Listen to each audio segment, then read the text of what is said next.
All right, welcome to the first officially named Mastering Gaming podcast, which is aptly called Gloves Off, featuring myself, Chris ZX, Koopa, Hello. featuring Law this week, who isn't usually with us, Hello. R Hungry, Yo. and the infamous Biddy. Damn, pretty damn infamous, huh? Hello. You got that right. So anyways, we got this is, as I mentioned, the first show that we have an official title for. So that's pretty cool. We'll be running with this title as long as, pretty much as long as this podcast is running. Until that cease and desist comes through. That's correct. Yeah, as soon as Nintendo gives me the cease and desist on Mastering Gaming, this will be it. You could probably put that on a job resume if that ever happens. Dude, I can't wait for the day that happens. If Nintendo actually recognizes Mastering Gaming as an entity enough to be like, hey man, don't use our character name, I'll be pretty happy. I'll change the name to anything after that. I don't really care. We'll know that we made it. Yeah, it'll be a good day. But anyways, today we have we're gonna do a new topic that'll probably be a regular topic, and that is essentially what is trending on Smash Twitter. And before we jump into that, the main topic, as you can see in the top left, is going to be mostly based around the Smash Ultimate rule set. There's been a lot of discussion about it. I don't think anyone really is prepared or knows what they want to do when it actually hits, because between all the stages and the characters and the new, essentially, dynamics of the game, it's just a really unknown entity. And then, of course, we have our local spotlight where we cover, at this point, mostly just tournaments in the Tri-State area. So with that being said, we are going to go ahead and start with what's trending on Twitter, and what do you guys got for me this week? Well, I think the big thing that it was kind of a slow news week for the most part, but the big thing that came out outside of the many roastings of Jack we got some Smash footage this morning, courtesy of the Japanese Nintendo or some sort of Japanese entity or whatever. I think it was Nintendo UK. Yeah, it was Nintendo UK. I wasn't sure. But, yeah, well, the only reason I know that is because I'm currently looking at the YouTube page now that says Nintendo UK. Oh, well, I'm a racist then. No, yeah, I think they did post the Japanese posted originally, because I remember looking at it and I couldn't read any of the characters and stuff like that. I think Nintendo UK posted the Chrom and Dark Samus footage, and then I saw the K. Rool versus Snake stuff. But in either case, pretty exciting stuff. Everyone's been waiting for K. Rool, and it looks like he's got a couple good projectiles. Oh yeah, definitely. I saw bits and pieces of it because I was working right now, but I mean I saw the main thing, which I feel like a bunch of people reposted, was him shooting the cannonball and then forward airing into the cannonball to kill it like 80-something%. Dude, that was so cool. It was pretty granted, don't take oh my god, I died so early. It's gonna be busted. I guarantee you the percents that a lot of characters' moves will kill at will be altered before release, as well as just the mechanics in general. So, but it's just interesting to look at. He looks like just so large on the screen, but there's really no. I mean, we have Ridley now. He actually almost looks a little bigger than Ridley. Oh yeah. Wait, hold up. Very round. I just noticed watching this right now is that when you walk on the logs in the middle, they sink down. Oh yeah, they actually, yeah. Did they do that Physics. before? I have no idea. They definitely did not. That's awesome. You see them land and they move down a bit, which is just good. Dude, if Bowser does a down B on it, I want to see a break. It's so amazing. So what the projectiles he has? He has that cannonball. Essentially, looks like Bowser Jr. cannonball, and he has the crown, which he throws forward and then comes. It's pretty much 2 lengths boomerang. Yeah, but so it looks like with actually more knockback. yeah, and when I actually watched this trailer slowed down to try to get a grasp of his moves, and obviously the big thing you notice is that when he shoots the blunderbuss, he's able to bring back the cannonball, then change the trajectory, and that's when he back air Snake, and then he explodes into it. The other thing that you notice if you watch the video closely is when he throws the crown, if it doesn't make it back to him, it becomes like an active projectile on the ground, like Diddy's banana. Oh Yep. yeah. Okay. Yeah, which is really cool because there's a scene where it was the first time he uses it and it hits Snake and Snake hits him before he gets back to him. So then the crown's just kind of sitting on the ground, and then Snake throws it on the top platform, and then kind of like the bananas, after it's an allotted amount of time, it just goes back to King K. Rool. So Yeah. It even does that flashing thing. I actually didn't notice that the first time watching it just now. I thought it just flew away, it'd be boomerang. So that's interesting. And I see it just chilling on the top platform too. I wonder if that means. I guess he can't use it again until it's like grabbed or like disappears. Yeah, because like in his reveal in his character trailer, you saw a villager pocket it, and everybody was just like, "Duh, what happens?" So like, I guess you can safely assume it will function like, I guess more like Diddy's banana, where if he doesn't have it, then he can't actually use it. So, yeah, he looks cool. Like he's kind of like I think it's the coolest part about K. Rool is that he kind of feels exactly how I thought he would be. Like he's a big guy, but he's got some legs under him. Oh like, yeah, kind of like how he is in the Donkey Kong Country games. he's definitely not a King DDD movement wise. He's Okay, that man is moving. oh yeah. Yeah, he's fast. Yeah. Like surprisingly, it's kind of like Donkey Kong. Like Donkey Kong's really fast for like how big he is, and so is King K. Rool. He just like just whooshes around everywhere. It's like kind of nuts. So did I read correctly? It sounds like he also has like a pivot grab with quite a bit of range. Sure. I mean, I hate people say this because all pivot grabs are really big. Like, Yeah. if I do it with like Cloud, it's gonna look really big, and Cloud's grab range is really bad. You know what I mean? Right. So it's just kind of an animation thing more than it is like a range thing. I mean, a lot of characters have really big pivot grabs, but the animation never looks right. So I don't know how big it actually is. I don't know if it's like a Bowser situation where it's like way bigger than it should be, but I don't know. So No, sorry, you go. No, Chris, so you talk. well, I was just gonna say he wasn't. K. Rool wasn't the only character announced, or not necessarily announced, but where we saw gameplay footage, we did also see Crom and Dark Samus. Yeah, that was this kind of came as a shock to me. I was just like, oh, cool. We saw K. Rool, and then somebody was just like, yo, so like Crom has these properties on his sword. I'm just like, did I miss something in the last like 4 hours? And then I watched it a little bit earlier, and this was a little bit harder to make out because obviously it's a doubles match. But from what I can see, like the differences between Dark Samus versus Samus and Crom versus Roy are definitely apparent, at least more so for Dark Samus versus. So what is different about Dark Samus except for all the animations that are clearly different? It looks like she glides when she's walking, she charges and shoots with like one hand, or I'm sorry, with one arm. I think like I haven't seen that gameplay trailer yet, but from what it looked like when she was announced, she has like it has a normal roll. Like it doesn't have like Smash 4 Samus roll where she gets into the ball, rolls, pretty slow. No, like it looked like Dark Samus just had like a step back kind of roll. Kind of like a Mewtwo roll. Like floats. Yeah. Pretty much Mewtwo roll, which is a lot better. Yeah, and she also has when she does someone posted a picture of her when she doesn't do when she jumps, she doesn't like spin like Samus does. She does like a weird Spider-Man hop, which is like for the most part, it all kind of looks like just like aesthetical changes, like just changes in how it moves. I don't know. Is Dark Samus a girl? Like, is that like? No, we're calling it she.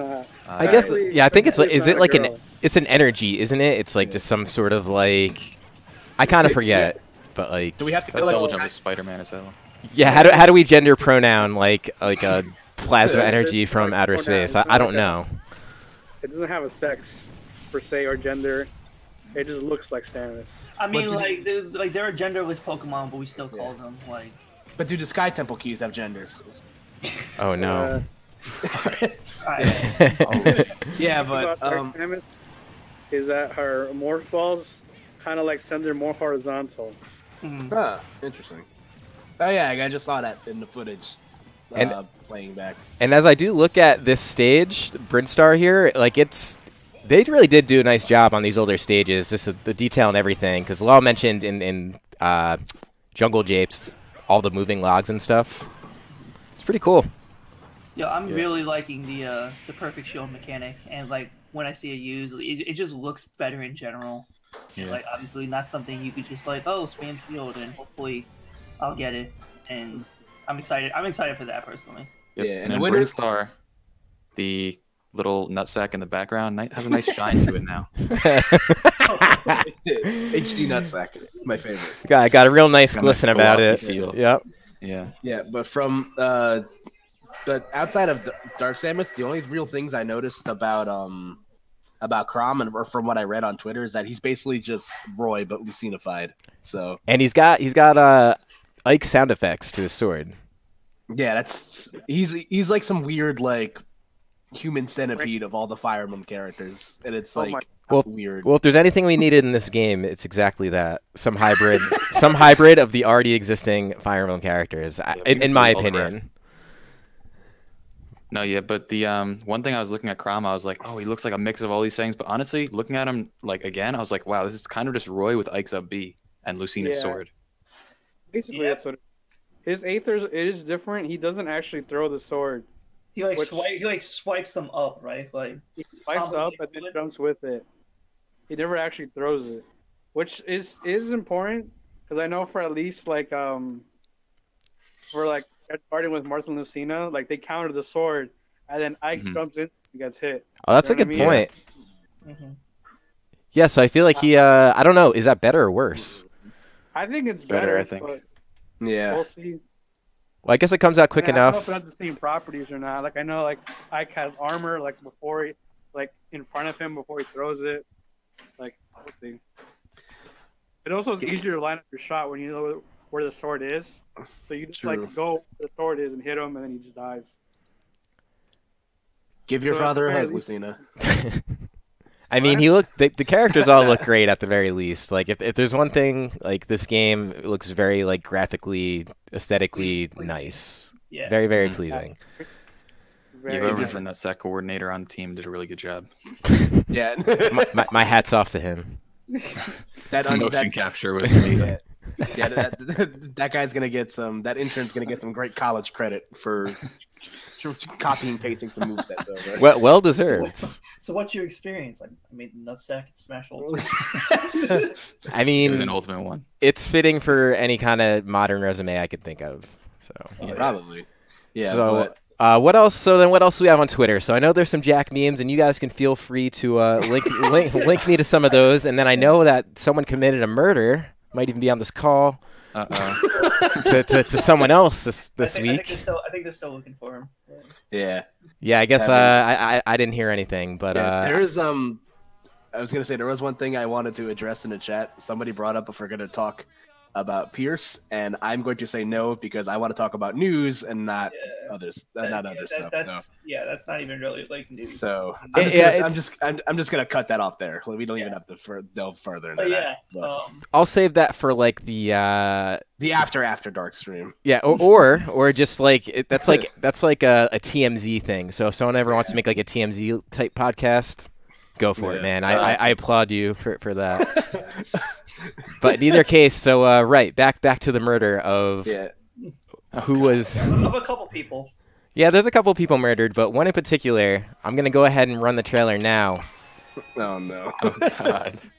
I'm sorry, guys. I mean, this is the news. Yeah. I mean, it is. This is not TMZ. This is like someone actually chalked out on the sidewalk.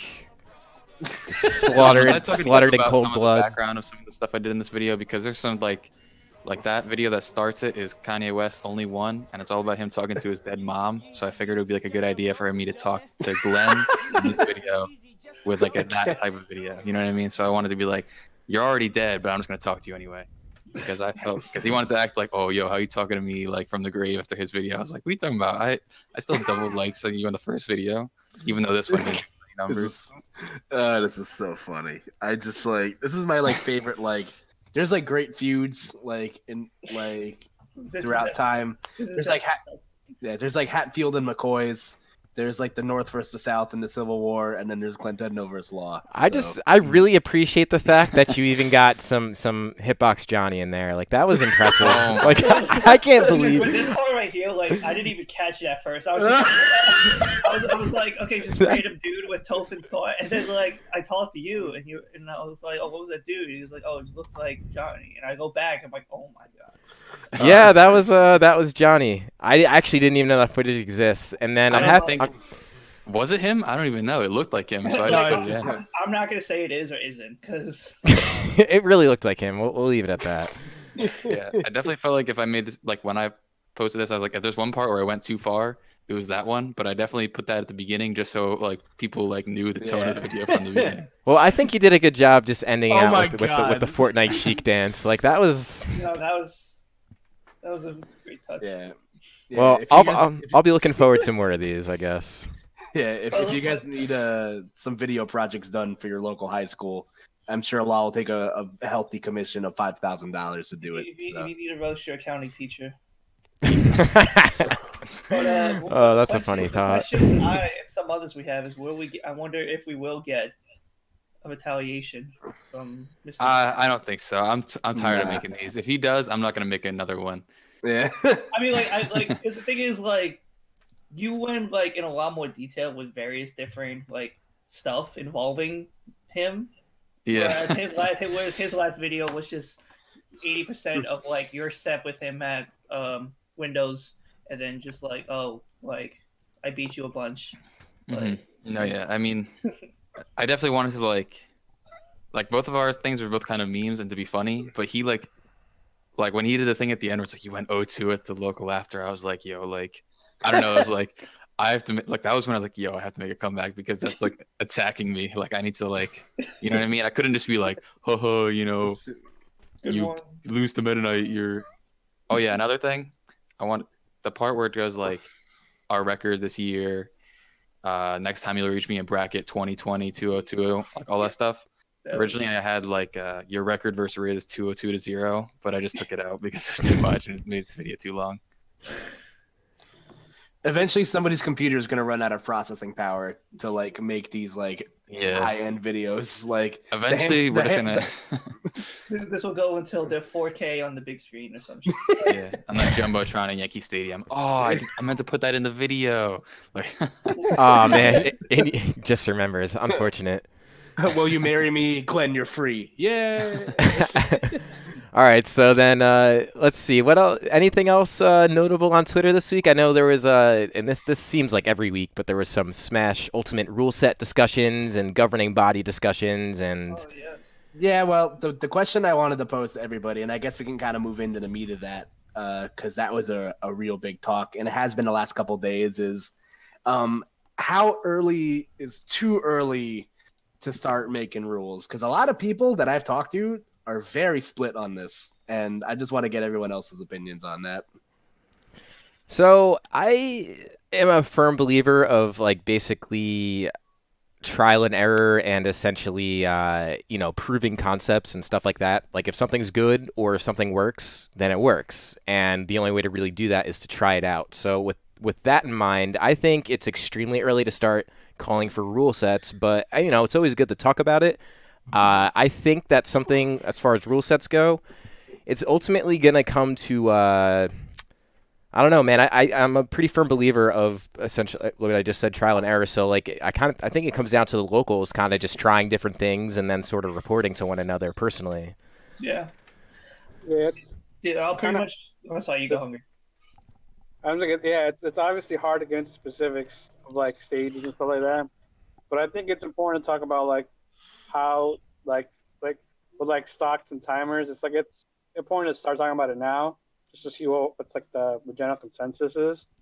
The one thing that I wanted to bring up, I wrote it on my Twitter, but I don't know if everybody saw it, was that like a lot of people want like 3 stocks and like 7 minutes or like 6 minutes or whatever, and I'm like, that's gonna cause more timeouts. Yep. Like if a game were naturally to take 5 minutes, right, and it's last stock, last hit, and it's like a minute left, I'm like, I'm timing them out. I'm like, I don't want to deal with that.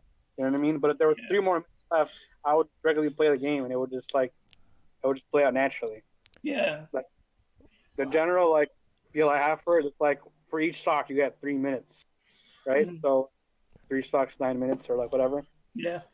So my opinion on the whole 3 stocks thing is I think people are kind of underestimating. Like it looks like the game moves really fast. Like that much is clear. The knockback, everything. Like it's clearly a quicker game. It's clearly inspired a little bit more from Melee than say Smash 4 was. But I think people are really underestimating the size of the roster and the amount of ways people are going to find to play with each character.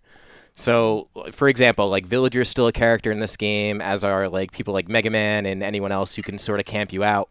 And the game could be as fast as it wants. That doesn't necessarily stop anyone's strategy from kind of hanging out on the side of a stage. So when you are adding an extra stock, I think at this point, it's hard to say. Correct. Yeah, right. The other thing I was going to add is that, like, I think are like the arbitrary stuff, like a timer and stocks, are things that can be hashed out now, because the way that I remember it when Smash 4 came out is that we all just kind of fell into 2 stocks in 6 minutes because that's what the For Glory default was. That's a good point. Yeah, so I feel like a lot of there really wasn't a grounds to test 3 stocks because everybody's just like, oh yeah, we kind of just fell into this. So why don't we just stick with this because it's already default in the game? And I feel like in this game, that's not going to be as easy because it's very clear that they've paid attention, or Nintendo has at least, to like different competitive aspects of the game. Like whether you think that a Final Smash meter should be on or not, whether you think that the stage morph should be legal or not. Like it's all stuff that, in my opinion, at least like you can't act something like just because of the way they've changed things around. Like you can't just say no to that stuff right away. In my opinion, like there needs to be like I need at least like hard evidence to like say no to stuff like that. But I think stuff like stocks and timers are things that can be weighed out like months, like, you know, a good amount of time after the game comes out at least. Yeah, see, so my view on it is I'm all about discussion. I'm all about like discussing what we think is good and wrong, but what I'm not about is seeing like a lot of these posts that like, oh, these should be the rules, and like posting a whole like pretty much like they know what the rule set is going to be, and then when I look at the comments of some of them, it doesn't even look like a discussion. It just looks like, oh, my ideas are right, and this and it just doesn't come off right to me. But I'm all about discussing, and I'm all about trying stuff out. If we're gonna get do we want to get into what our thoughts on certain parts of the rule set? Yeah, I guess we can do that. We could do that. I mean, we're pretty much... Go ahead. I just wanted to say that I feel like now we shouldn't be talking about the rule sets. We should be talking about like our mentality when the game comes out on creating the rule set, instead of like discovering like should Smash meters be legal or whatever. Like no, it should be like we'll test everything out and then we'll make the rule set. No, like the process of making the rule set, at least comparative to Smash 4, what we saw definitely needs work, because we didn't even have a consistent rule set for most of Smash 4's lifespan. Not even like every region runs the same rule set. Mm-hmm. Like parts of I know at least in the beginning of this year, parts of Texas still ran like 3 stock, and then Europe ran 3 stock, and then some places ran this character banned, some places ran these stages banned. So yeah, I know Justin just posted in the chat. Like I'm not saying that like, because I guess I'll just start off like, I'm not saying that the Final Smash meter should be legal. Like I'm not saying that the stage morph should be legal. I'm just saying if I'm not going to be able to tell if it's at least like broke on principle or not until I play it myself. And honestly, like that's kind of the fun part about it. Like, because we just kind of saw it in a vacuum. Like obviously Marth's Final Smash still looks stupid. So I mean, it's looking more likely than not that that's not, you know, that. Yeah. But like I said, we're making assumptions on a game that's still like over 100 days out. So like it's just. Like, and in my opinion, like some of the most fun, because a lot of people are saying on Twitter, it's like, oh, like, you know, don't immediately go into the lab, or like, don't start, you know, I'm gonna start Wi-Fiing immediately. It's like, yeah, like my thing is like when Smash 4 first came out, I played like 6-player Smash till 6 o'clock in the morning, and like I just had fun with the game. Like I think there's ways to go about these things, and I think if everybody tries to put the cart before the horse, like immediately, then it's just gonna cause a log jam, and everyone's gonna get their shit confused. In my mind, I think that I don't think this is a bad thing, but I think that there's like a really big eagerness throughout the community for people to kind of be first in on Ultimate, whether it be hosting a tournament or being the best at something or winning a local, or there's like a very big emphasis on like being first in. And I think part of that creates people wanting to make rule sets, but as we kind of mentioned, it's very trial and error, and I would like to take a step back. So Smash 4 rule set, that basically came from For Glory, or essentially inspired from For Glory? At least the stocks and like timer did. Yeah, well the thing is the For Glory timer is 5 minutes and not 6 minutes. That's right. So then I think what people did is they just added the extra minute on. Yeah, it's like 3 stocks per stock. Sounds good to me. Because I timed out many guys on For Glory for fun, and 5 minutes makes it really easy. Yeah. I timed out for fun. That's honestly my favorite. Like they like call you a virgin in the chat in the tag thing, and I'm just like, okay, man, I'm just gonna time you out. Like, we'll see who So lasts longer. I personally think that this brings up something a little bigger, and Law kind of mentioned this a little earlier, not quite to the fullest extent, but I do think that when discussing rules, that there is something that is a little bit more important, and that is sort of what's happening in the community to essentially establish these rules and which ones are essentially validated and which ones aren't. Meaning, like, okay, these rules that this tournament organizer tried were good, and we can take that data as good, or these rules don't matter because this tournament's not known or whatever the case may be. And I think that presents kind of a bigger, I don't want to say issue, but something more to think about in terms of how the community functions in general. You're right. And you go first, Biddy. No, I was just gonna say that I think it's funny that out of all like the Smash games, the one game that had like the least issues, at least like towards like the main portion of its lifespan, the one that had the least amount of issues, settling rule sets was Brawl. Yeah. Like the only main things were like double min and IB banned at one point, but for the most part, it was pretty, and like stages being different from the beginning of the game to the main, like the 2011 to 2014, but like every other game tends to have like their issues that they still don't have resolved. Even like Melee, that's been out this for so long, we're still seeing like stuff involving like UCF, like the box, all that stuff. Like, that damn University of Central Florida, man. what school are they? I forget.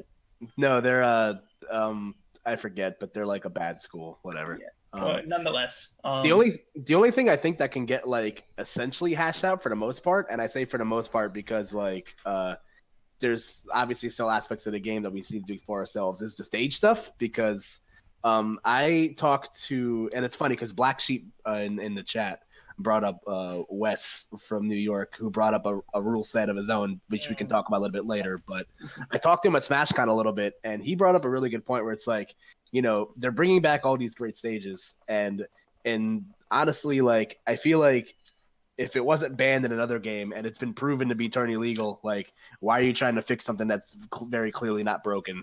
Like, because we all kind of did the same with Dreamland when it was announced. It's just like, oh, until we started banning Dreamland, but it was like, oh yeah, like Dreamland's back. Yeah, Dreamland can stay. It's fine. So like, I feel like with the stages at least, like that's something you can kind of just look at like a surface level and be like, yeah, this will probably work out. So I think that's fair, and I would kind of count that as like previous data. This game is a big compilation of all of the other games, so I don't think we should forget that. All these stages have been seen before. You kind of know what to expect generally. And there could even be more, because we still don't know how the stage toggle function works.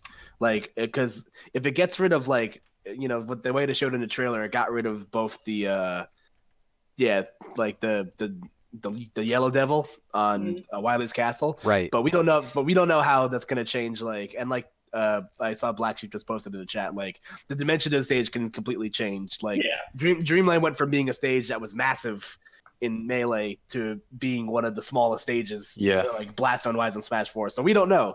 Like, we could play on a Fountain of Dreams and you could die at 60 because the stage just got smaller. We don't know. And or if you turn the hazards off on Pokemon Stadium, maybe the Blastones get bigger. You know, like I said, those are things that we're not going to know until we like actually get our hands on the game. But at least like from a surface level, something you can kind of look at and be like, okay, like we can, like, these stages work, yada yada yada, and we'll just weed out the rest. So let me think of this from a different angle. With all the stages and all the just overall extra mechanics in this game, would it be out of the question? I mean, I know we need a national rule set and a universal rule set, but how about you essentially run a couple different rule sets, and essentially you as a local or you as a region could kind of select your own, and then you can almost make different leagues out of that. Because we are seeing a ton of new tournaments popping up. We're only going to see more as Ultimate comes. So why not make some variability between the few and actually get some data out of it, is sort of how I look at it. Because, like, let's just say you're from New Jersey and your local scene does something where, you know, stages XYZ are legal, but then you go to South Jersey and ABC are legal and X and Y are not. Well, that's how it was for a while, because you guys like banned Dreamland while the tournaments by us didn't do that. When I do like that approach, and I feel like that's what they wanted to do in the beginning of this game, but then everybody just kind of got carried away and kind of just started running whatever the Illuminati was running, which again is fine because those rules are again in place for a reason and they're fine. But I think the problem lies is that there's very little communication between the trickle down just isn't as good as it should be. Like there's very little Everybody wants Suarez said this on Twitter, and I'm paraphrasing. He said everybody wants their monthlies to look like the nationals, and everybody wants their locals to run the same rule set as the monthlies. But I feel like there's very little trickle down. Like Chris was just saying, there's very little variety between regions. At least in regards to like the stuff that does matter. Like I know Texas runs 3 stocks for some godforsaken reason. Yeah, but, I know. Like stuff like that's fine. So I feel like because we have so many options like available to us, and I think it'd be kind of stupid not to like test out things like, hey, maybe try like I know people have talked about running a seasonal rule set for stages, which I'm still on the fence about. But I think it is like at least worth the approach because at least in the beginning. Well, I'm sorry. No, I'm okay. You can keep going. I was almost gonna change pace. How I see it as is like, if we're gonna like do stuff similar to that, I mean, we would need to do it at the very beginning of the game, obviously. But right. And I personally feel like it would be better off if we did that, but only if we're at the point where we can have our regions do all this, but then collectively like gather data, gather feedback, and then actually be able to turn that into something instead of just everyone just ultimately having their own like stuff. So that's the tricky part because there's still, and this is kind of what I was saying earlier about there's no real definition of like there's no real infrastructure in Smash yet. Like there kind of is on a bigger level. We have PG stats and we have the PGR and we have the nationals that run certain rule sets and are well seen, but it's really no mistake that like the locals kind of get lost in all this. Meanwhile, they fuel the bigger events. So in my mind, I kind of think that it's an opportunity to kind of turn that around and get a basic like a general rule set. I do think there's like bigger opportunities that we're all totally missing within all of this discussion.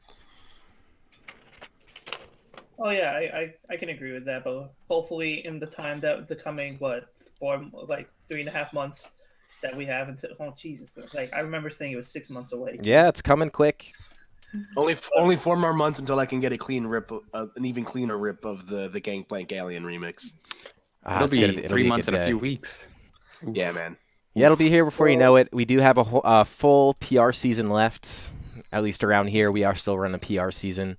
And in my mind, I'm actually, I know the mentality is to kind of take a step back and wait till Ultimate hits and no one really cares, but honestly, we've been seeing some pretty great turnouts at locals and people seem excited. I actually think this is a good time now to actually sort of set up infrastructure for Ultimate so that way we kind of hit the ground running. Right, yeah. I think you go first, Betty. No, I was just agreeing. You go on. Yeah, I was gonna say obviously different people, different strokes for different blokes, obviously, but I feel like community-wise, like regardless what you do as a player, because I know a lot of us have different stuff happening. School's coming back into play, so not everybody's gonna have the chance to be active in the last couple months of the game. But definitely, it's a good time for your local tournaments. So definitely, support your locals.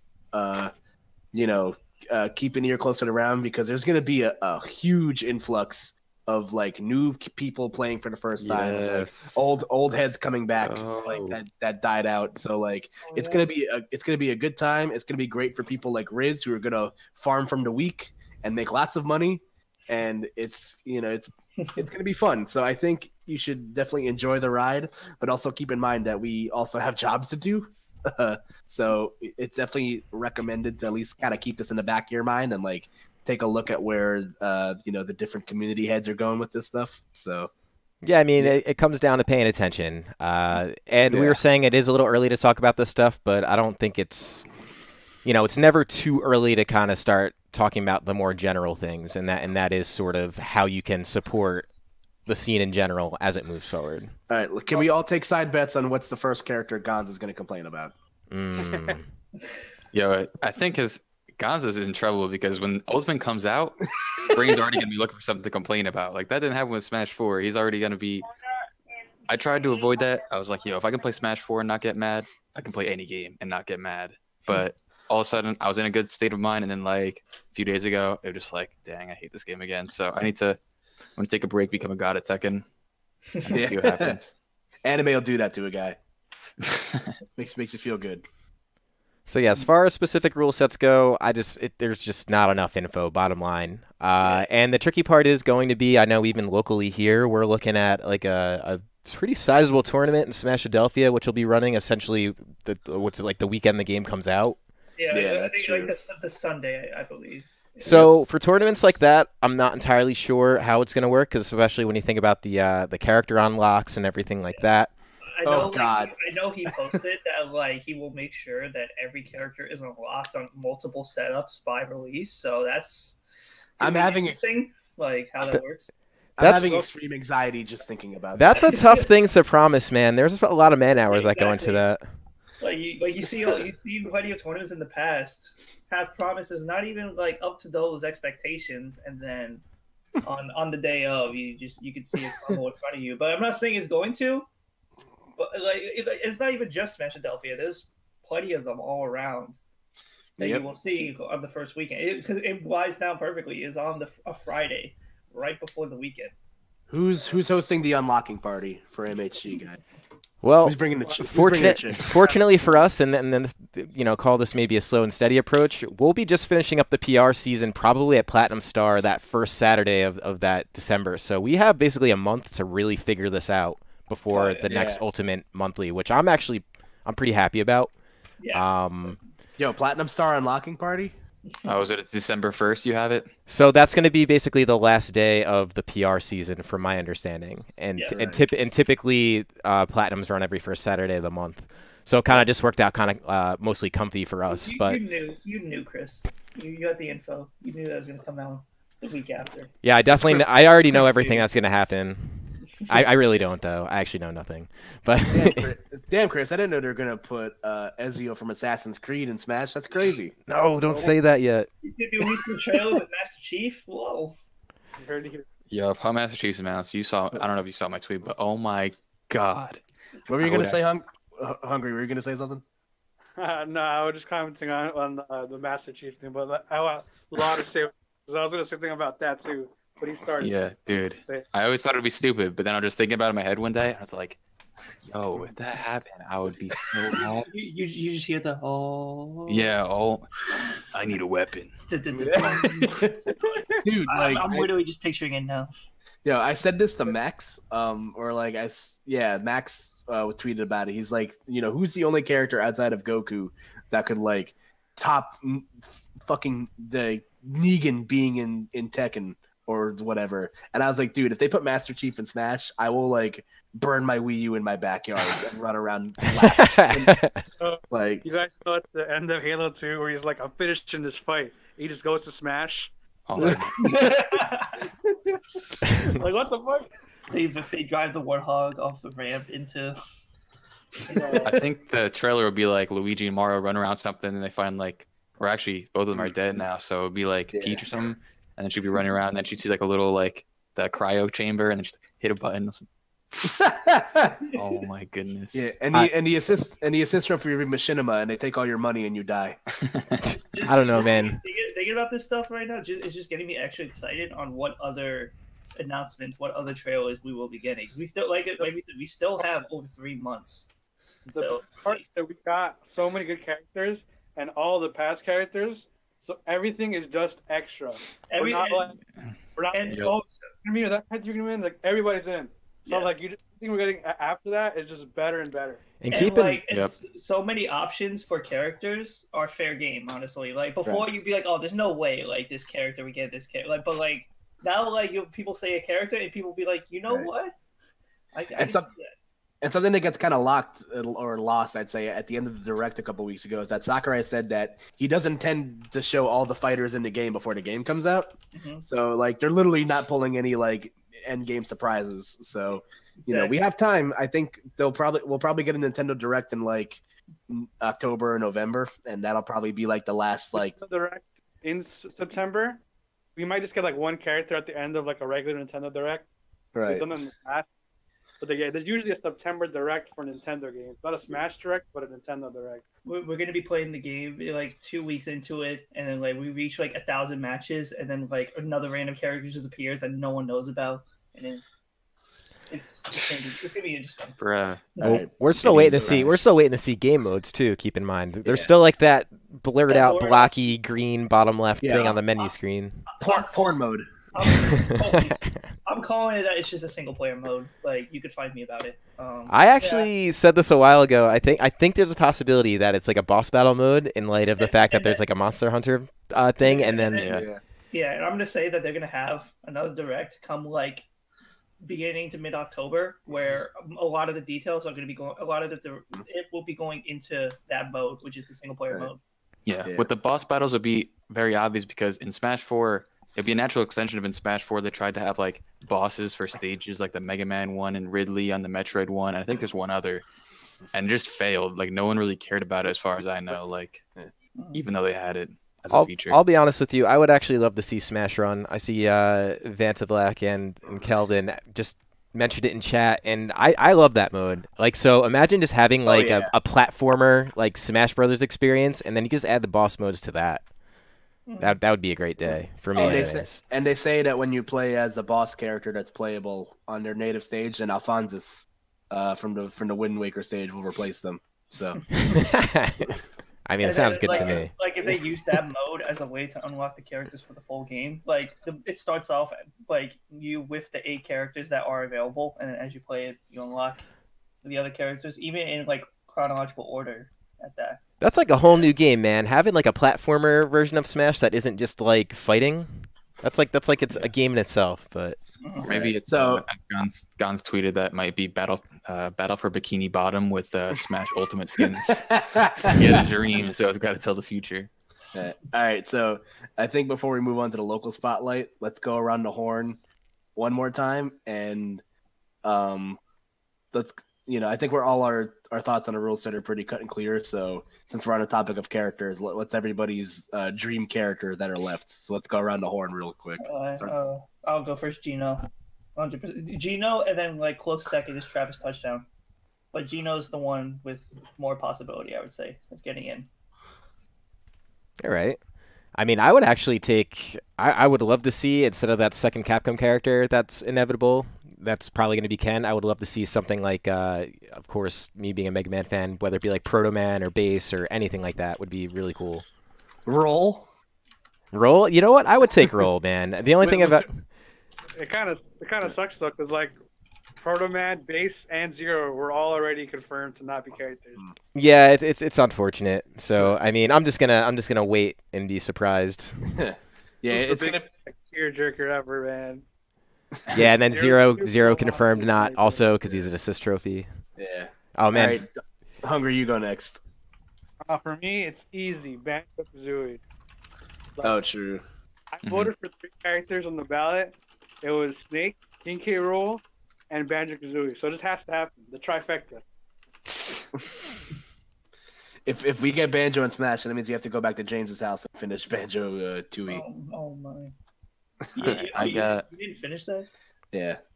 I just like halfway through Banjo-Tooie and just never went back to his house. All right, Law, you go.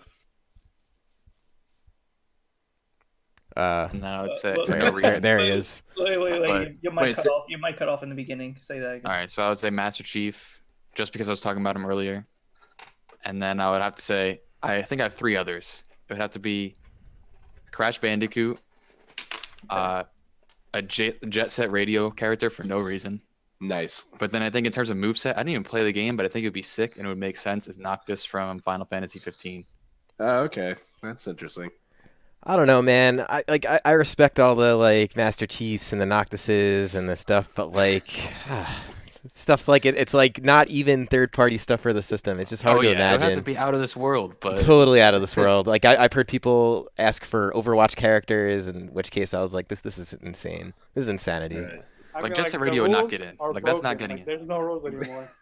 Yeah. All right. So, mine are I got 3 in mind because I already got a majority of the characters that I asked for already. because I died on the Shovel Knight hill, I have now transitioned over to the Shantae hill because the Shantae games. Listen, the Shantae games are broken, and I love Shantae. And I know if somewhere Haven is having like a Twitch fit because he knows that I'm talking about Shantae and Smash right now. Because I know he's the only other person that's with me on this. But Shantae's great. I think she'd be a great indie representative that's been very prevalent on Nintendo systems, even though I don't think it's going to happen. I know there's a lot of talk of obviously. I'm already bracing for the inevitable Shadow Echo Fighter, but a part of me had like this weird thought. It's like, yo, what if they just like said fuck it, and they put Amy in Smash, and they gave her like a hammer and shit. Oh my god. And I feel like that'd be like an interesting take on like a Sonic character. What if she had her Sonic Adventure like multiplayer thing where she like freezes time like every 5 seconds? Yeah. Oh my god. Yeah, give her like, or like they put in Tails and they give him the Flicky Army of Death from Sonic 3. Or what if Curveball, Amy is introduced and somehow she's like a Bayo clone? Nope, we're done. Then we're done here. We're done. All right, all right. But Finally, I would say I'd want either Tom Cruise or Samuel Jackson. Tom Cruise jumping on the couch is an assist trophy. Dude, who can Samuel be? Jackson is an Echo Fighter. I was just gonna say that we need Echo Fighters. No, but- we Tom Cruise and then Bobby with the tool as an Echo Fighter. Yeah, yeah. But the last character, and I saw Kelvin post about it, is that is Beautiful Joe. Oh, that'd be so nice, actually. Oh my god, if Beautiful Joe is just present in any like way, shape, or form in Smash, then I would go to church every Sunday and I would stop eating pizza for the rest of my life or something. I'm just gonna say this: I played Beautiful Joe for like 5 minutes, then lost interest immediately. Oh my god, Alright, that's alright, terrible. let's move on to the next topic. That's awful. That's a wrap. That bothers me. All right, all right. We're gonna go ahead. Lost interest immediately. We're voting you off the island. Oh my gosh. So we're gonna go ahead and start talking about some locals because You know what? Yeah, let's just not talk about how Biddy did really well at Z this week, guys. yeah, you know we don't even have to mention You know that. what if I didn't even? At what tournament? Diddy he did a nice placing. A nice placing at Xenosaga. He got 3rd this week. Or I'm sorry, 4th. Yeah, thanks. Oh shit. Well, you did lose to Stocktaker, who we didn't talk about this in the we should have talked about this in Twitter. Trying to compete in the Arcadian. We'll talk about when we mention the upcoming events at the end. Yeah, Sure. Yeah, we can do that. So yeah, we had Xeno last week. Pretty good looking Xeno for the most part. Had some invaders. I know Law had a pretty nice clip on Mr. No, you had a good clip on Mr. E, though. Yeah, I was about to say zoom in so you don't see me. I don't want to show it. I don't know if I can see your name on there. Yeah, but obviously the big performer here. Obviously, you see some regulars in Mr. E, Ray, Stocktaker taking 3rd place. So good on him. Some other familiar faces you see there like Odyssey and 3D Wraith coming out of retirement again. Even though he got kind of bodied yesterday at Spectrum, but you know, good on him. It's not. So I don't know. Yeah, but I think the story here is Biddy. You know, so good on you, buddy. We're very proud of you, I guess. Whatever. Definitely is a story. Yeah. So tell us about your Xeno your experience. Fuck Villager. First off. Yeah, that character's dumb. I swear, I've had like 15 like last 8 games with Stocktaker, and he's won like 80% of them. But I mean, I did well. I had 2 Ryus back to back with Dre and Jen. Dre was really damn close, and he almost won it. But I clutched it. And then Jen, we had a close game 1, but then he switched to Sheik, and then I kind of... He got bodied. Nah, he got bodied. Just say it. Just say it. Yeah, he got bodied. Oof.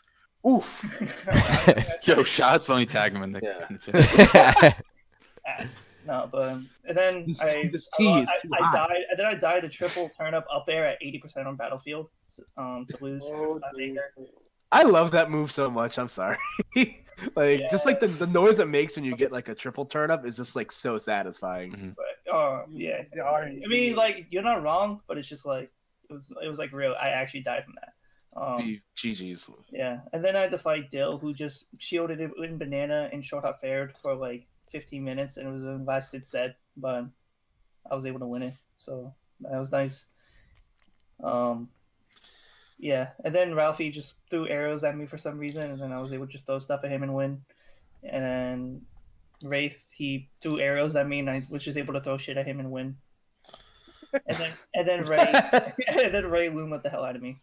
So, Nice. Yeah, I mean, Yeah, I was sensing a pattern there, and then it Yeah, sounds like yeah. you just lost. I mean, yeah, no, like the ones that gave me the most trouble were the ones that were zoning me out and like playing patient game, which is like how I feel. Like I don't mean to like go off too much of a tangent, but as Toon Link, if you even if like you're a character that doesn't generally like camping versus Toon Link is like the best thing you can do, just because like he relies on his defensive options. So if you're aware of that, then no matter what your toolkit is, you will do well versus him.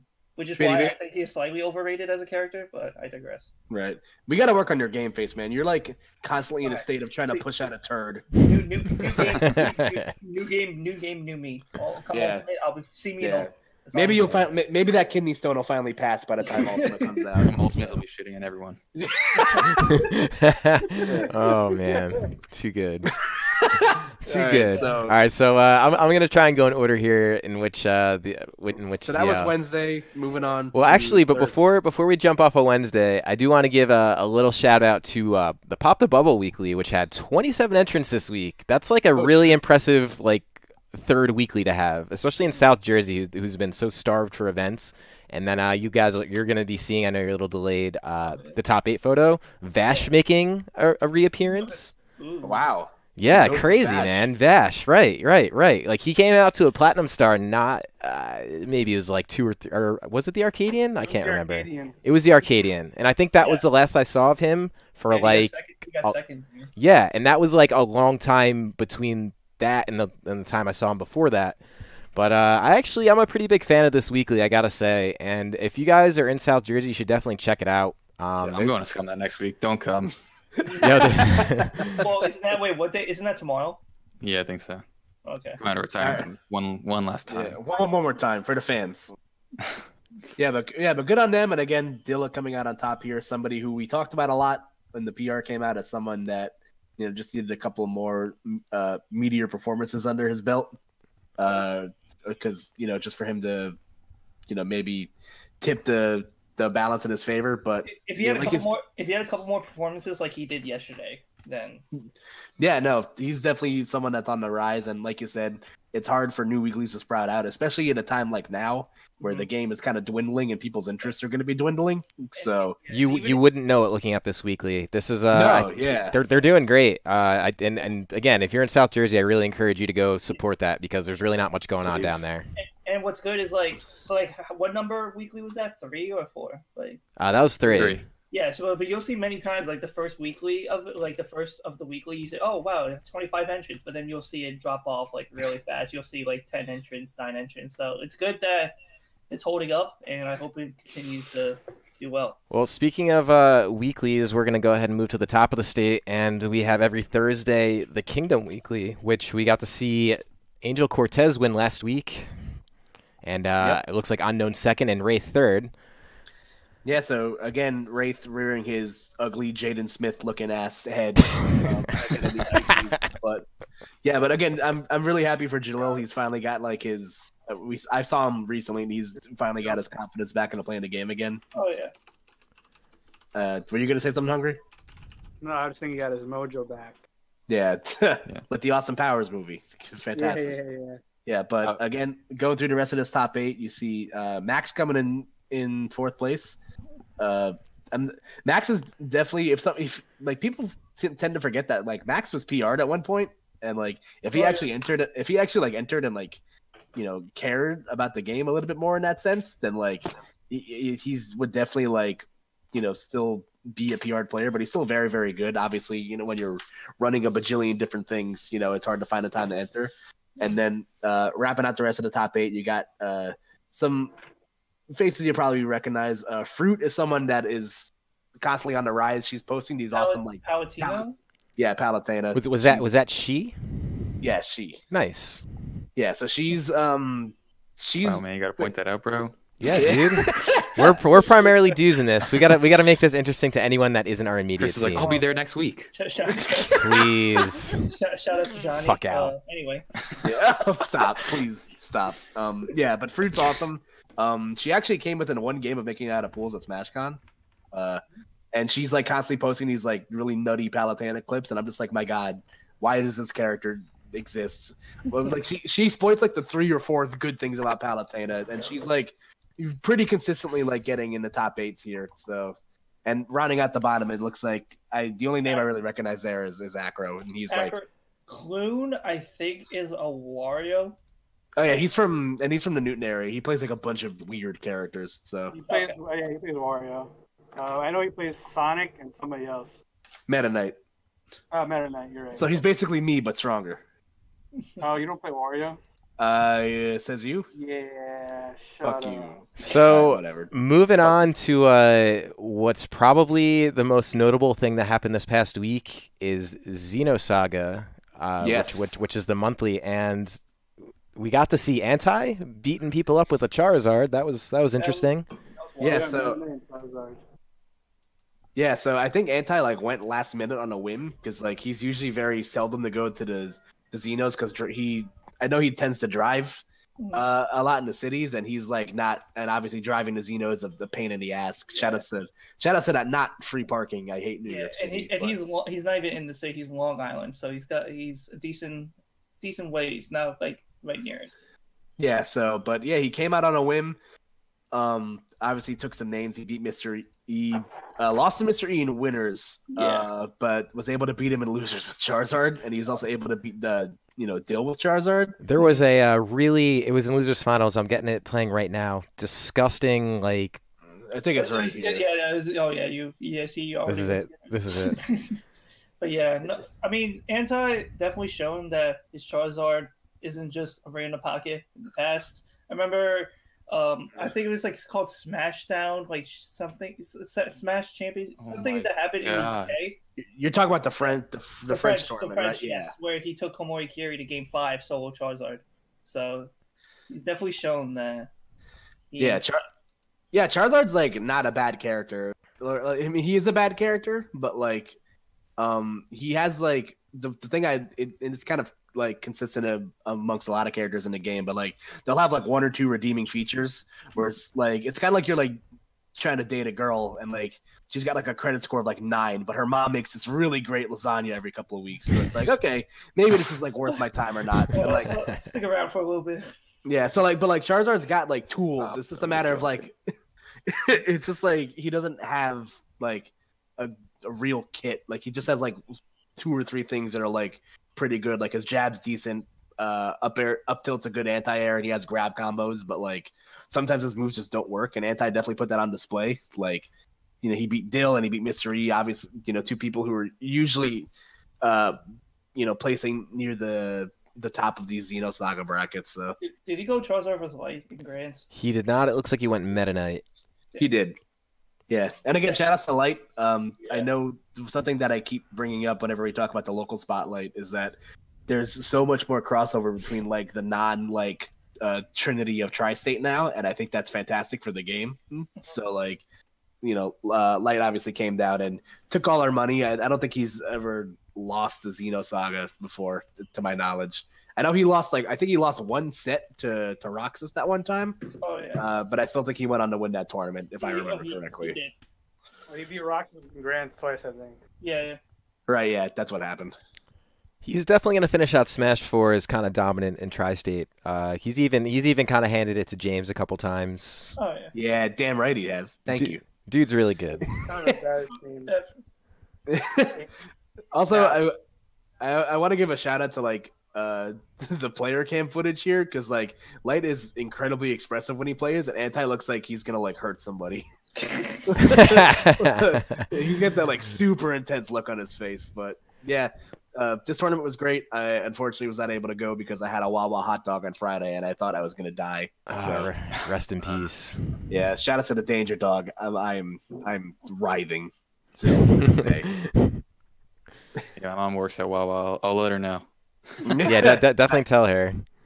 So I know, and then we can't finish out a week. I actually kind of love how this times up. Spectrum being on Mondays and this podcast being on Tuesdays. Spectrum was yesterday, and as you can see, Shoyo James, first place yet again. Ooh. See, we can't even see. It's upsetting because we can't even ask James about what's possible espionage mission in Canada right now. No, he's on a top secret mission, man. You probably shouldn't have even brought that up. Yeah, You're gonna get like sniped through your window. Yeah, it says it in his Twitter. Yeah, whatever. Banjo-Kazooie's coming to Smash. I mean, what? Yeah, but yeah, again, shout out to Spectrum number 57. No, that means it's been over a year since. Right? Yeah. There's 52 weeks. In Yeah, a year. man, running strong. And this tournament, again, is really good if you haven't been to it. And they had 44 entrants yesterday. I actually did not catch the stream. That's really awesome. So yeah, that's fantastic. There's a Game & Watch 5th place I'm seeing right now. Oh, that's Leon. Is that like the same Leon that plays Bowser? Yeah. Oh, that's fantastic. Yeah. Good on him. Crazy. Shout out to, I love how they put Biddy. Did you like go primarily Diddy Kong So yesterday? what's funny is pretty much the games that I won were with Diddy, and then the games that I lost were with Dueling. Nice. Spoken like a true Diddy man. Oh yeah. Yeah. So again, shout outs to for Dylan to come in second place here. Yeah. New. Sorry, but you can't see the bracket, but he lost like to, I forget who he lost to in winners. I'll find out in a sec. But he lost round before winners quarters, and then went on a massive losers runs, like 6 or 7 straight sets. It lost Right. Game 3 to winners. What? It lost Game 3 to Delta and winners. Yes. Okay. Yeah. So yeah, he lost Delta, ran through beating players. Like he beat Wraith, Gons, and then just run back on Delta before getting into Grands. Also, Charge Up Smash brought up that where's the love for Philly tourneys. I don't know if there was a Bears bracket that was like worth. Yeah, talking that about I meant to link the Bears bracket. We could actually go back and mention that because I did want to mention for anyone following this podcast, anyone following Tristate in general, and using this podcast as a way to do it. I did want to highlight mostly just Juice beating 6WX. Yeah. Again. This is not a new thing, and it's so funny that this goes unnoticed to anyone who isn't in Tri-State. But yeah, 6 being a very well-known top 50 PGR guy, and Juice being just like dominant player in Philly. They actually had the same amount of entrants as Spectrum. They had 44 entrants, which is cool. Nice. But yeah, what people people outside of the tri-state area, and like some of the people don't realize is that 6WX like isn't the dominant Philly player as he used to be. Just because has a PGR on him doesn't mean he dominates his locals. Juice. Yeah. Juice. I mean, like this tournament alone, he 6-1'd him to win the tournament. And I think that just speaks for how strong our region is as we take a look at the bracket here. Shout outs to LS. Showing up. Rearing his ugly head. 5, I think. Showing up, man. Oh yeah, Man. And that's impressive because like 6 usually like runs through the Ditto pretty well with people. Because I know Jude has his problems with him in the Sonic Ditto, but 6 has once told me in the past that if if you're a good Sonic in the Ditto, or like if you're just a good Sonic in general, there's a 99% chance you can beat him in the mirror match. So good on him, man. And pour one out for my man Beast getting double eliminated by Sonic. Oof, feels feels really bad, man. That is L's right there. Yeah, let's look through the list of all the people that got double eliminated by Sonic because I know Yoda Cage did. Okay, yeah, bad. let's do that. Hold on. Let's... Like he got double by Sonic, and his character's a discount Sonic. But Real Mr. M coming in 13th place. Shout out to him. Oh my God, these mods are ridiculous. Jesus. Yeah, I was gonna say Shadow's already unlocked. Yeah, I'll put it back up. Up. Wait, was that like Persona like related or something? Oh no! Don't show that. Oh no! Wait. Oh, that's right. I forgot you Don't show entered. Oh Lord, this is wacky. But yeah, man. I mean, that's the beauty of highlighting tournaments like these. Is these players mostly go unnoticed unless you're top 50. It's really hard to gain any real recognition. But some of these guys locally really putting in work. That's what the spotlight's for. So. Oh, so someone asked a really good question. It's RL Twitch in the chat. He says, "Why are players strong in the region but do poorly at majors?" Does anybody have any like insight on that? I just feel like a lot of it comes with like comfortability, where like in your local region, like more often than not, you're playing like the same matchups, same people, and that you'll get an understanding for them, and like in a sense, like feel comfortable playing win or lose, which will nonetheless help you play well. But when it comes to majors and out of region, you'll run into interesting playstyles, interesting matchups, and if you're not prepared for it, it can mess you up. Yeah, let me answer that question because all right, so sometimes you just get the wrong matchups. Juice plays Zero Suit, right? And I'm pretty Yep. sure he had to play Salem really early at SmashCon or whatever. So it's like it's Smash 4. Sometimes you just get the wrong matchup, the wrong person to play early, whatever. Like it's it's not that he's not adapting. We've had players that not gonna say any names, don't do well at majors but do really good locally or anything like that. And usually it's because they don't have an experience or whatever. But also it's sometimes just the matchup. Juice keeps his cool really well in regionals and stuff like that, and he beats James a lot. So Yep. No, I mean, there's multiple regions for all that stuff to occur. Yeah, like your water might not be cold enough on a certain day, and I think it's a great thing that Law brought up about the different matchups that you might see in a major, because there's certain regions where you just might have a severe lack of a very popular character elsewhere. Because the example I'd use is Light, because Light obviously has kind of run New England. He usually only loses to Mars at their bigger tournaments or whatever, and he's #1 under PR. But they have a severe lack of Diddy Kongs in New England, and Light has a negative record against Zenodo, and he has and obviously you saw him lose that set to Joj at SmashCon. So it's very clear there might be a slight deficiency in the matchup there, and even when he comes to New York, he doesn't really play a lot of the Diddies, sort of my knowledge. Like off the top of my head, I can't really think of it that he has or not. In the first place. Like What's up? Yeah, that's it. And if I could add, that's especially what makes the New York City region so interesting, is because there's so much character variability. If you are traveling there, you can run into any number of just bizarre occurrences in terms of like who you play from set to set. Yeah, like I went to when I went to Xeno on Tuesday, I was in like a 4-player rotation for a little bit, but it's with 3 Ikes. Oh my gosh! And I'm like, why did you join? I gotta go. It was originally I walked in when there was just 2 others, but then another guy, I guess, who was originally in it came. I mean, I didn't really play in it long, but there was just 3 Ikes at one, 3 Ikes in me at one setup, and it was just where else am I gonna get this? The over centralization of Ike in the meta, man, killing the game. Like I can't. I just see you on the couch with 3 Ikes around you. It's like the Riz meme when the chainsaw. Oh man. Stupid pose. No, I need the Riz meme, but it's Biddy on the couch and it's just all Ike surrounding him. Yeah, but that's kind of this. Yeah. That's this past week, basically. So that was the locals. Again, this is a weekly thing for us. We'll be covering locals every week. So if you're feeling hungry and you're looking to kind of get your name going before Smash Ultimate really kicks off, now's a good time. Yeah. I don't want to feel hungry. That's gross. Yeah, I said that, and then I immediately was like, shit. You tried to cut it off like no one heard. So yeah. I mean, that's pretty much it. I guess we could just kind of close off with a little bit of talk of some upcoming tournaments. There's really not a whole lot to discuss. I know for Master Hand, there is a Platinum Starcadian coming up, which if you don't get from the fun pun, that is an Arcadian. And that's going to be on November 1st for anyone looking to go to that. 1st. I'm sorry. Yes. I don't know. I said November. I was just. Do we want to give a verdict on if the ghost of Stocktaker 69 is listening? If you or not? Your words right here, right now. We'll find out eventually. Yeah, eventually. I mean, I left it to a vote because I'm very much a democracy type of person. But I know he did top 3 Xeno just last week. He's got some really good wins. But technically, he is not ranked, at least not that we know of, because New York is still working on that power ranking list. We'll work on something, but obviously the big thing to talk about is that Shine 2018 is happening this weekend. Yeah, that's right. And you'll be there, correct? I will be there. I will be commentating, so you guys can. Boston, Massachusetts. Yeah, I'm definitely commentating the Arcadian.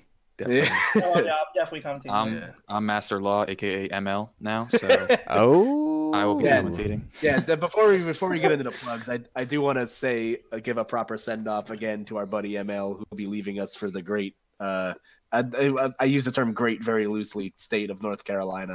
Yeah, man, that's that one. We're gonna feel that one. There's not many really talented when I say talented commentators, like I actually mean that. Like I don't know, back in the old days of MHD when literally no one wanted to cast doubles at all, and it would just be silent. you would see ML walk up by himself, not say shit to anyone, and he would start commentating, and by gosh, it was enjoyable. Oh, Just doubles commentary, able to cover everything happening. Very impressive. It's still one of the most impressive things I've seen to date. Yeah. Again, shout outs to Matt. We will miss you. I definitely don't want to say I dislike working with new people, but sometimes I'll sit down with someone that's never commentated before, or like I've never commentated with before, and the results can vary. But I can honestly say from the bottom of my heart, I've never had a bad experience commentating with Matt. So he's he will be missed. You will be sorely missed. The sunglasses will definitely be missed. So we do want to hear you on the mic down there at those North Carolina events. Hell yeah, man! Yeah, His career's definitely not done. You'll definitely be seeing him pop up at some of the locals down there, which will be exciting in my mind. I'll keep going 0-2 for you, buddy. I got you covered. So so that's so right. So we have Shine coming up, and then where do we want to go from there? That's good. That's probably going to be the next biggest tournament we have. Or I'm sorry, well, obviously the next biggest tournament we have, but in terms of like the last for Smash 4. Yeah, kind of like a decent at least the summer send off for Smash 4. Yeah, it's definitely like the last big event of the summer. The only two things I'm looking at for the fall is we got GTX happening again in September, but again, not a lot of the top players are making their intentions known for what's happening for the rest of the year. But we have that happening in September, I think, and then you have Big House happening in October, and then I think that's pretty much it, and that's for at least big events. But I would say so. Yeah, but you still have your regional events. Like I know Ohio has a regional coming up in the coming months, so definitely this is the best time ever to get a grab of your local scene, because the problem that's always come up, at least in the winter months, is that it's hard to find good competition it's harder to find good competition because you have stuff like the holidays and people going back to school, and your top players are usually traveling around that time. But I feel like because of the drop off of tournaments, near the end of the fall and the beginning of the winter, then you're definitely going to be able to get some good practice. Because Anti, showed up to a Xeno and he almost never goes to Xeno, so that's definitely something you can probably look out for more of. And then there's a little bit of an effect, I guess, of the PGR being done until Ultimate. Like that definitely takes away from the ability of larger tournaments to thrive, just because there's a little bit less motivation to go. At least I would think, outside of prize money, of course. But yeah, until we figure out what the top 100 crap is, which I still don't know what that really entails. Yeah, it's still all very not clear.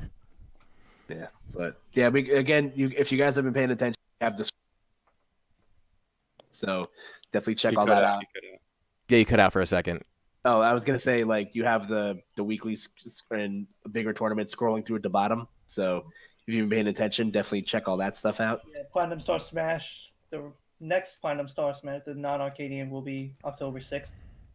Yep, that's going to be October 6th, and we are back to running Platinum Star events every first Saturday of the month, and that's going to stick probably throughout winter, if not spring. Summer gets a little hairy, and then I would imagine, especially this summer in particular, is going to be a lot of stuff happening.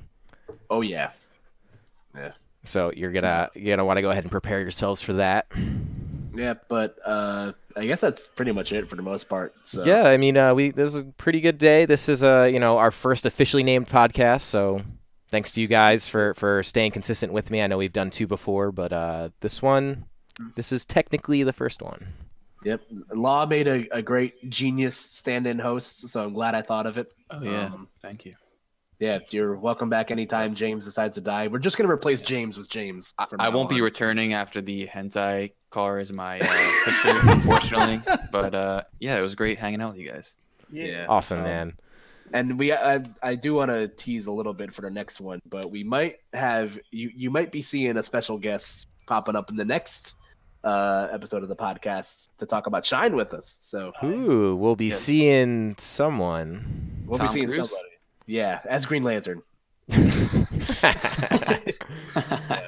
Well, all right, guys, we're right on time. Typically, these things we're looking to run them in an hour. We're at about an hour 15 right now. I think it's been like a pretty good hour 15. It always flies by for me. I know that much.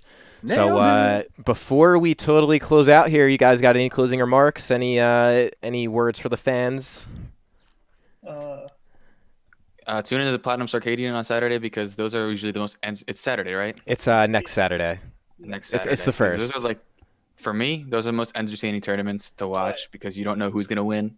I'll be side betting on commentary, hopefully, if I am able to commentate. I'll side bet with you there. Don't worry. Well, Yeah, you'll definitely be there. Remember, we're going to be without ML, who would typically be handling a lot of that. Yep. Master Law will show up in his place. Yeah. Follow me and on Twitter if you want to see when I'm commentating this weekend at Shine. I think I have a block on Friday and a block on Saturday. So. And I will say, shamelessly, Koopa, your commentary at major events. It's literally always fun, man. Thanks, man. Yeah, everyone. I feel like Chad even lights up your puns. Someone mentioned it even today. Pretty on point most of the time. Yeah, I got a really stupid shirt that I'm gonna wear on Saturday, so you guys are in for a treat. Because it's gonna be me and Haz, and it's gonna be chaos. So awesome, man. That's always a good duo too. Oh yeah, shit's gonna hit the fan. Either the proverbial fan or the real fan. So. That's all I got. But hey, guys, thanks so much for supporting this. We are going to be featuring more people as time moves on. As Koopa alluded to, we will have a special guest next week, and then from there on, moving forward, as topics pop up, we'll probably pick some of you guys out as you guys place. If you start making runs at locals or doing something special or whatever. I mean, this is a pretty free-form podcast meant to be for the organically growing scene here. Mm-hmm. But go ahead, Bid. I would say generally I'm guessing it'll be consistently Tuesdays at 8 o'clock. Yeah, that's what we're looking at. Yep, Tuesdays 8 o'clock. So you guys could count on that. I have some things to update. You'll be seeing a logo next week for this podcast to fit the gloves off title. Just things like the away screen, so people know what's happening on the Twitch to basically say, hey, there's a podcast every Tuesday. That'll be there soon. But yeah, work in progress for sure. So definitely appreciate you guys tuning in. This is definitely the very beginning, so I just hope it keeps getting better from here. I am going to start to open up a section in the public MHG MHG Discord, which you can see. I'm going to make a channel where basically we could vote on topics, or if any of you guys have any notable clips or VODs or anything you want to submit for a chance to be played during the podcast, that'll be available. I'll probably put that up later tonight or tomorrow. And with that being said, I'm going to go ahead and say good night. Thanks for watching. Good night, Moon. Good night, Moon. Oh, God. We'll be... Classic reference. Jeez. All right. Well, we'll definitely be seeing you next week. Thanks again. Catch you later. Bye, guys.